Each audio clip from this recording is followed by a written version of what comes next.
Now you have to understand, at this time, what was going on? 2 words. Say it in the chat. Iran-Contra. Iran-Contra was the attempt to get around alternation of party control influencing the policy set by the National Security Council. What was happening in Iran-Contra? Jimmy Carter had just neutered the CIA. They did the Halloween massacre. They fired 30% of every CIA operations officer. They crushed its budget. They created the Senate Intelligence Committee to oversee it from the Senate. They created the House Intelligence Committee to oversee it from the House. They put a ban on things it couldn't do. And then in 1979, we lost Iran, and it was widely blamed on us having handcuffed the CIA. And Reagan's backers wanted to get Iran back. They also had to deal with the Saddam Hussein problem, and they also had to deal with the Cold War going on. Remember, the Cold War didn't end until 1990. So the whole 1980s were the high point of the Cold War.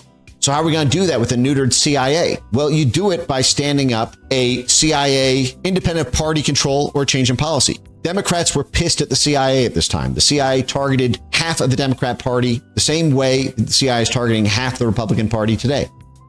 The House of Representatives, controlled by Democrats, passed a ban. It was called the Bolin Amendment to prohibit any U.S. taxpayer funds from being spent to overthrow the Sandinista regime in Nicaragua. At the same time, there was an international arms embargo on Iran after the 1979 revolution. So the main foreign policy point of focus of the early Reagan administration was finding a way to give arms to Iran around the embargo to stop Iraq, Saddam Hussein, from getting regional hegemony over the Middle East, and then find a way to fund the Nicaraguan Contras despite an alternation of party control prohibiting that funding via policy. So they set up what Oliver North would refer to as a self-sustained, standalone, off-the-shelf private enterprise so that it would not be the government doing this. It would be outside NGOs. It would be outside front groups working with the government, being coordinated by the government, by the National Security Council, the same National Security Council whose intelligence directorate was run by Walter Raymond,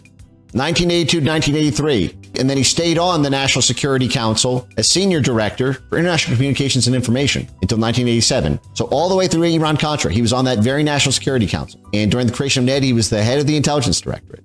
Bill Casey, director of Central Intelligence, who Walter Raymond worked for before that, was back channeling all of this with the National Endowment for Democracy. This is in 1984 when the House tried to strip NED's funding. And so they had to work with Democrats in the Senate, worked out a compromise with Democrat Senator Bill Proxmire for this agreement about NED. And here is the public release on the National Endowment for Democracy, a non-binding, toothless agreement that they will only do such intelligence activities as jointly agreed in future negotiations with Senate oversight. I mean, it's so funny, right? This is what they said. This is a non-binding agreement that we, the CIA, will not use NED to conduct intelligence activities, except as jointly agreed to in future negotiations with the Senate Intelligence Committee with regard to the definition of intelligence activities. They're going to say NED does no intelligence activities at all. They can just suggest that NED does it. If NED wants to keep getting funded by the Senate, NED will do it. And then the CIA can say it's not an intelligence activity. It's a private independent NGO who did it. What a scam. But it's all made possible because the power is put into NED's board of directors.